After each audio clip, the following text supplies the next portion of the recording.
everyone. Welcome back, and day 2 of this medical intuitive field experiment where I hope to unmute and demystify medical intuition and intuition in general and unmute the voice in you so you can trust your life. And that is the theme of today. I've been working as a medical intuitive for a very long time, about 38 years almost, a couple months away from that at the time of this recording. And I don't only use my intuition for professional reasons, of course. I use it very, very personally. And I want to share with you a personal story, one that's a little on the heavy side, but filled with miracles, filled with the fact that I'm an intuitive nerd. So it just goes to show that you can use your intuition in any situation to assess what's going on in your life, to keep an eye on your life, and more importantly, to trust your life and to trust yourself in your own decisions with your power of choice, your self-awareness, and to keep a steady step forward or learn to stand still in your life. But intuition helps you be present to what is in the moment and prepare for not only where you are in the moment in your life, but to give you a little bit of a heads up of what could be coming forward. So you can be steady, you can be neutral, you can meet things well in your life, including meeting yourself. The story is about a friend of mine. I was living in Hawaii at the time, but needed to come back because they were diagnosed with kidney failure. And this was several years ago, so I'm going to go back in time a little bit. So I arrived back in Arizona where they lived, and we got ready to go to the hospital in the morning where this gentleman, my friend, was going to get a small procedure in order to start on dialysis. And my friend didn't feel very well the night before or the morning of. And that's understandable given his situation. But he really didn't feel well. When we got in the car, I knew something was more serious here. And I knew that before, but there was something about the movement and the anxiety of getting in the car that really sparked up the condition.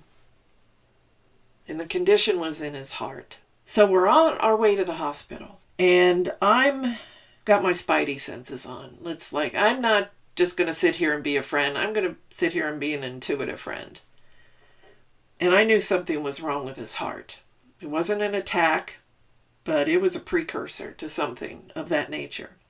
So we're getting down the road as quickly and safely as possible. And we arrive at the hospital, and he's still not feeling well. In fact, he's feeling a little more anxious, a little bit more worried. So I get a nurse, and we get a triage team over there right away. Long story short, the cardiologist is pacing around in the room, knowing that something's wrong, but it's not really showing up on the images. And he pulls me out of the room because I have power of medical attorney. And he says, look at this right here. And he's showing me the image of my friend's heart. And I said, I know there's something wrong. I just feel it in my gut. That's about all I can say in the moment to a physician. And he says, I feel it too. And he said, I got to get in there. I said, go. Take him now. Let's go. And so the cardiologist put Mercury's wings on his feet and got my friend right into the OR and stopped a heart attack from happening. So that cardiologist saved his life. So later that evening, we're up in ICU, and there's my sweet friend, one of the calmest, most naturally zen people I know. But he's so not out of the woods. The heart's stable, but the lungs are filling up with fluid because the kidney's in failure. So this sweet man looks at me and calmly asks, am I going to be okay? And I know he wasn't searching for the, yes, my friend, my dear friend, you're going to be fine. He was wanting my more professional, intuitive opinion. Fortunately, like I tell my students, I've developed a spine of steel and a heart of gold as a medical intuitive over the years, and you truly need to have that if you want to do this work. Very helpful. Helps keep you neutral in really tense situations. And so, as soon as he said that, the stunning nature of who we are as human beings and the energy field that surrounds us lit up around him. And this is what I saw. About 4.5 feet out away from his body, about a 35-degree angle left of center, was a surgeon in blue scrubs with a mask. And it wasn't just any surgeon, it was a kidney surgeon. And how did I know that? I wasn't projecting any hope or wishful thinking here. I don't do that. I can't do that when I'm doing intuitive work. I have to sit and I have to wait. And I have to put my mind into the space where that physician in this case was standing, rather floating, within the structure of my friend's energy field. I had to sit and I had to wait until it talked to me, so to speak, until the data came through to me. I can't go chase it. It has to come to me. You can't chase it either. It has to come to you.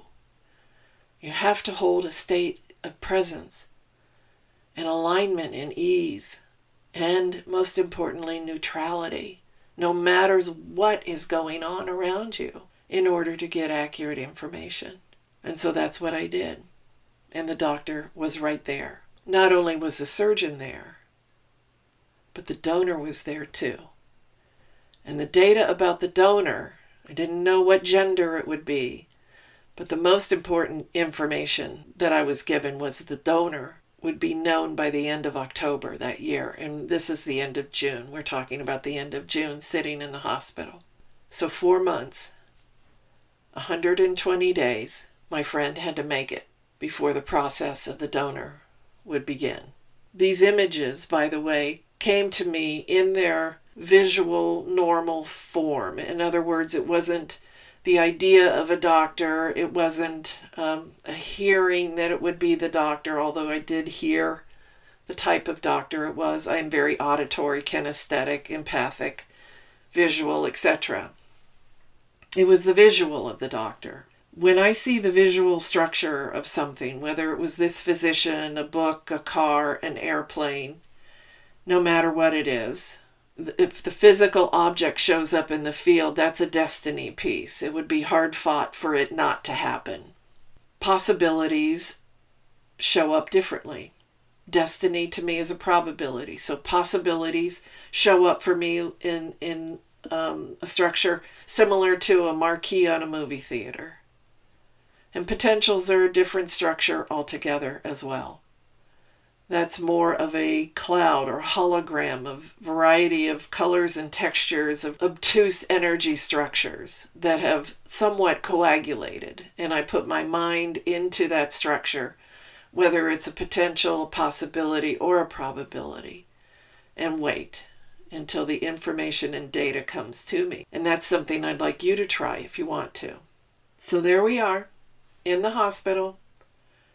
And I'm sharing with my friend because it was appropriate, and we've known each other a long time, to ease his mind that it was there. This, again, is not wishful thinking. I would never, ever tell anyone, particularly somebody I care about, or even a stranger, it doesn't matter, I wouldn't tell anyone anything if I didn't have, for me, concrete evidence. Now, I'm not perfect. I'm a human being. I'm not a machine. But I was very sure about this. And it allowed him to sleep. It allowed him to relax.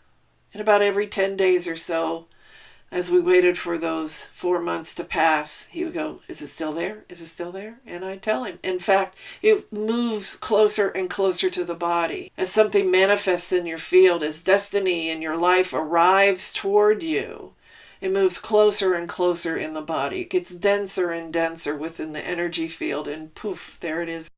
So fast forward a little bit, 3 months, we're in the middle of September, and guess what? We're at the surgeon's office. So we're sitting with the surgeons, and the surgeon says to us, "You know, why don't you put an ad on Facebook And it's not an ad like you see now where somebody's advertising a product. We created a page with my friend's picture on it and a notice that he needed a kidney transplant. And then if anybody knew of anybody that could donate, that would be great. We gave them the number for the Kidney Foundation to call on his behalf. And lo and behold, at the end of October, the donor appeared. The reason I'm sharing this story with you, and I have my friend's permission, of course, to do so, is that no matter what happens, it's so important to trust your life. And I don't want any of you who are hearing this story that may be going through rough times right now to panic and start trying to look in your field. What's happening? What's happening? You just have to be calm. You have to be easy with yourself. And you have to trust your life. If you want to develop your intuition, one of the steadiest and most profound ways I know to do it is not a quick fix, and this is what drives people nuts. We've all got Twitter brains these days, at least a lot of people do, and intuition doesn't work well with a Twitter brain. No offense to Twitter. We've got to meditate. We've got to have some time alone for contemplation. You have to understand your own mind and the way in which it works. You have to understand your own psychology and the way that works. The light side and the shadow side. And when you go in, I say go in because that's just the direction I feel like I'm going. And I go into people's bodies and into people's fields all of the time. So when you go in, to keep that language going here, you've got to be neutral. I could do that for my friend because I know how to be in that neutral place no matter what. Probably helped that I died. That was a boon. That brought a sense of steadiness and trust in my own life. But you've had experiences. You've had experiences that, have tested you. I know you have. If you're over the age of 2, you've had them. Life isn't easy. But it's miraculous. It is the divine paradox. So when you trust your life, you're actually trusting your soul. And your soul's information comes to you through the vehicle of communication, which is your intuition. So when you trust yourself, when you trust your voice of intuition, you can trust your life. That all allows you to be more present, to be more at ease, more authentic, and more on purpose. Be happy and be well. Until next time.